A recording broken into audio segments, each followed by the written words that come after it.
Sir सांधेदुखी होऊ नये यासाठी तुम्ही प्रेक्षकांना काही मार्गदर्शन कराल का आमच्या? सांधेदुखी हा असा आजार आहे ज्याला आपण आर्थरायटिस असे म्हणतो.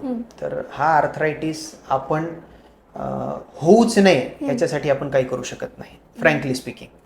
पण ॲटलिस्ट होऊ नये, जसं की आपल्याला माहीत आहे की ऑस्टिओ आर्थरायटिस हा समजा सांध्यामध्ये झालेली कार्टिलेजची झीज ही होऊ नये हे तर आपण नाही थांबू शकत, पण ॲटलिस्ट आपण आपलं वजन कमी ठेवलं, आपला आहार व्यवस्थित ठेवला, व्यायाम नियमितपणे केले ज्याच्याने आपल्या सांध्यांची लवचिकता चांगली राहील, हालचाल चांगली राहील, मसलची स्ट्रेंथ चांगली राहील.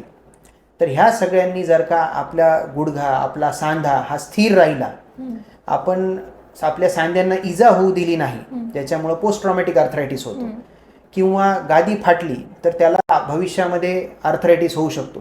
तर ह्या गोष्टी आपण प्रिव्हेंट करण्यासाठी आपण आत्ता सांगितल्याप्रमाणे ह्या सगळ्या गोष्टी जर का केल्यात तर आपण असं म्हणू शकतो की ॲटलिस्ट आपण सांधेदुखी आपल्याला होणार नाही याची आपण काही प्रमाणात तरी काळजी घेतली. याच्यानंतरही जर का तुम्हाला सांधेदुखी झाली, सांध्यांना त्रास व्हायला लागला, तर तुम्हाला डॉक्टरांना भेटून सांध्यादुखीचा तो प्रकार कोणता आहे हे समजून घेणे आणि मग त्याच्यावर ट्रीटमेंट सुरू करा.